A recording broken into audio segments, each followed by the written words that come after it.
Morning, everybody. This Parshas Lech Lecha. Hashem tells Avram, Lech Lecha, go forth. The true translation is really go to you. But he tells him to uproot himself and to go to the land of Canaan. He goes to the land of Canaan. There's a famine. He has to go from Canaan now all the way to Egypt to get food. And in Egypt, there's a whole story with Sarah being taken to Pharaoh, and they want to marry her off to Pharaoh. Avram, to save himself, said that he's a brother, not a husband, because if he would say he's a husband, they would kill him. So eventually what happens from this is not only there's a great miracle, but there are many, many things that came out of this positive for Avram.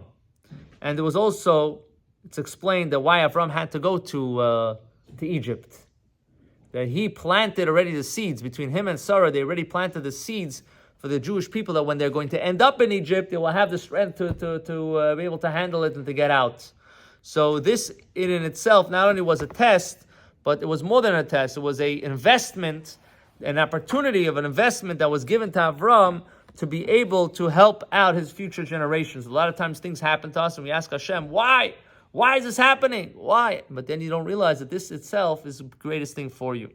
So there's a woman that she became religious in Eretz Yisrael, and she said a couple of interesting pointers that each one of us, we could learn from this in our own life.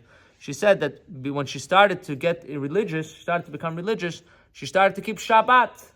She wasn't a Shabbos observant person beforehand, and after that she started to keep Shabbat. And she realized that after she kept Shabbat, she gained a day. How did she gain a day? You still have 7 days of the week, whether you keep Shabbos or not. But she came to explain as follows. She said that till now, Shabbat was a day I would run around and do everything I can do and go to all the places I could go. And then after Shabbos, I was zonked. I was lost. I needed already another day just to take off, just to recharge a battery. But now, Shabbos is a day that I spend with my family. Shabbos is a day that I have a nice meal. Shabbos is a day that I introspect. Shabbos is a day I think about how my life is going. I go to the synagogue. I learn. I say some Tillim. It became a day that's peaceful. It became a day that I could celebrate. I don't need a vacation after Shabbos. So she gained another day in the week that she's able to enjoy the day versus run after the day. Then she said that she started to keep kosher. And once she started to keep kosher, she realized that her mind is a lot more sensitive. That we don't realize this sometimes, but when a person keeps kosher, it has a spiritual effect on you, and it may even have sometimes a physical effect that you can think clear. It's something that your system connects with better. The third thing she said is that she got her life back. When she started to keep tzniut, to be modest, she got her life back. Why? Because every time she got a paycheck, she would run to the store and see what's the latest styles, fashion, and she has to be fashion. Otherwise, no one's gonna look at her and give her any compliments. So she would go and buy the latest fashion. Then she would come to work the next day, and if she got a compliment, then she was okay. If she didn't get a compliment, that means it wasn't the right dress. She had to go back to the store and buy another dress, and this time she didn't have the money. This was overdraft. This was already, she put herself just to get the compliment. Now she's a religious woman.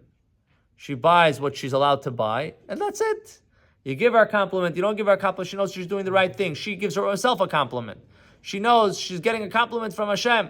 So this is in our lives, also it's important, this idea, the concept we could all take, that if we have to try to do what's meaningful, we have to try to do what the Torah tells us, we have to try to do what we're here for. If we're able to do that, we don't have to worry about what everybody's telling us. They gave us a compliment. They didn't give us a compliment. You did the right thing. The guy gave you a compliment, great. The guy didn't give you a compliment, it's still okay.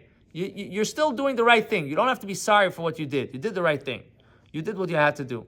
So this idea of Lech Lecha, of traveling, a person has to grow in life, and you have to know that your growth is not dependent on somebody else. It's dependent on yourself.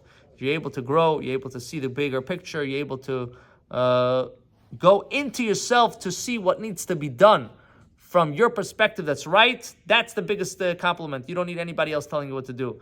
Of course, it's nice to get an outside compliment, but you should not be dependent on it. Hashem should help. We should be inspired. We should grow. And we should eventually come to the land of Israel. to the promised land with the coming of Mashiach, B'Karav Mamish. Amen.